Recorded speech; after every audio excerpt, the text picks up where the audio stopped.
In Sydney, Australia, we are at 34 degrees south latitude, which is the opposite side of the world from Huntsville, Alabama. So, which way did the toilets flush? That is the question.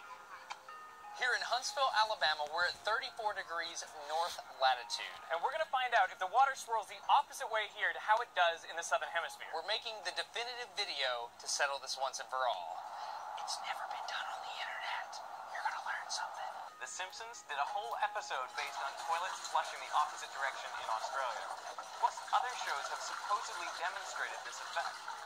So I have seen documentaries that seem to indicate that which hemisphere you're in determines which way the water is going to swirl. But there's this other group of people, and they seem really confident that it doesn't matter where you're at, the water's going to swirl however it wants. So is this a real effect, or not? The application of this principle to draining water in Earth's two hemispheres is just bunk. But have you ever just looked for yourself and figured out which way your toilet swirls? If you try it yourself, you'll find inconsistent results. Here in Alabama, I've noticed that some turn counterclockwise and some go clockwise. This sink sometimes drains one way and sometimes the other way.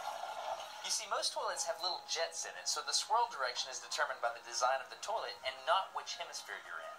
In any container of water, there's always going to be some rotation. The water is not perfectly still.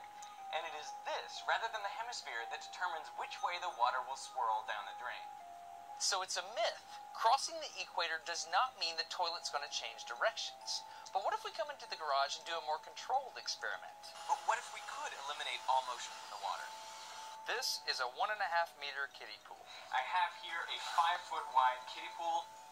Instead of filling the pool with no vorticity at all, I'm going against the way it's supposed to drain. So I'm trying to fill it with the flow going clockwise. I actually filled the pool in the anti-clockwise direction to be sure that any clockwise motion we see is not due to the way I filled the pool. So let's let the water settle for a complete day so that we know that it's perfectly still. And I've left this water sitting here for 24 hours, so it seems like I've damped all of the motions from the filling. Well, I'm not going to reach in and pull a plug out because that would induce some vorticity. I'm going to use this valve that I have connected to the bottom of the pool. I really hope this works. Destin, wish me luck. Good luck, Derek. I'm about to pull the plug. Okay, opening the valve in 3, 2, 1. Water should be flowing. And the pool is draining. But you can't see any motion of the water just yet. Okay, water's been flowing for a couple of minutes, and I haven't seen anything yet, so we're going to put some dye in it.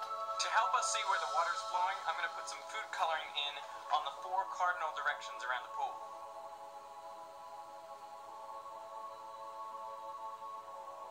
Check it out, it's like a tornado, like right off the bat.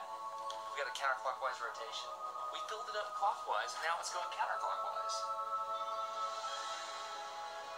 You can clearly see that the water is flowing clockwise in this direction, and that makes sense because that's how it should flow in the southern hemisphere due to the Earth's rotation. We have a kiddie pool in my garage, and the whole Earth is rotating, and the water's going counterclockwise because I'm in the northern hemisphere. It's real. This is real. But you can see what a tiny little effect it is and what extraordinary lengths I had to go to see this effect. So really, you're not going to see it in a bathtub and you're not going to see it in a sink or in a toilet because there are other sources of angular momentum that totally wash out this effect. We just proved it because we just eliminated variables. The Coriolis effect is there real. You have it. It works. To understand how it works, imagine a pool with one edge touching the South Pole.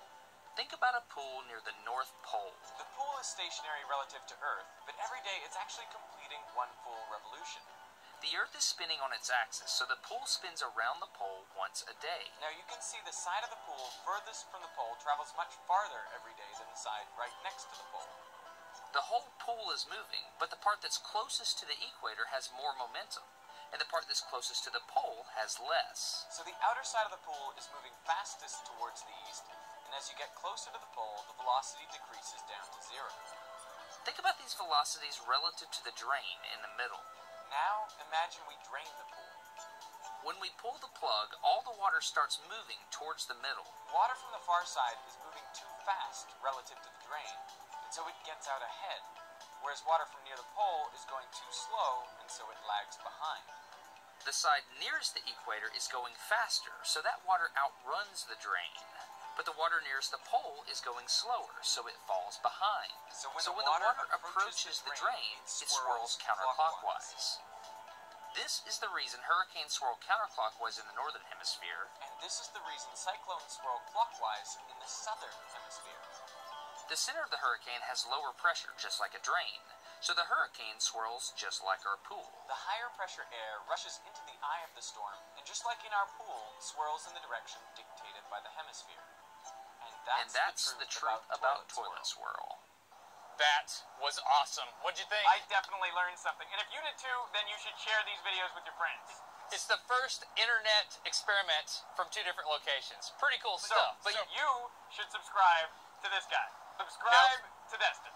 Subscribe to Derek. I'm going to actually go to his channel and make sure that you end up over there. Let's go to Veritasium and Veda and subscribe. Okay, Let's go. okay. Here we go. Yep. Yep, you're here.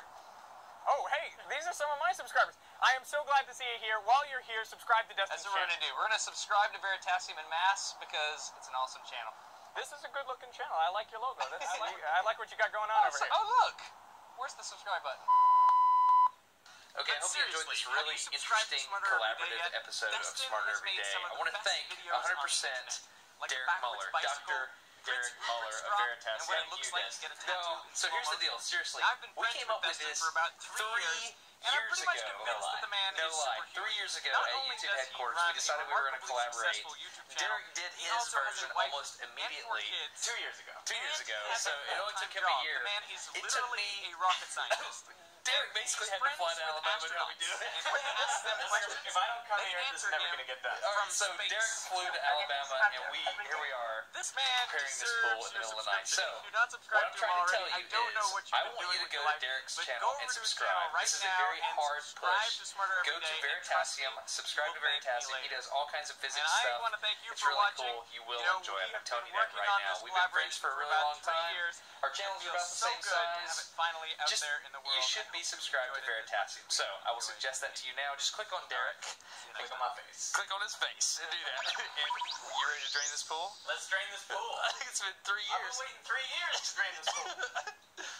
Go subscribe to Veritasium. I'm Destin. You get smarter every day. Have a good one.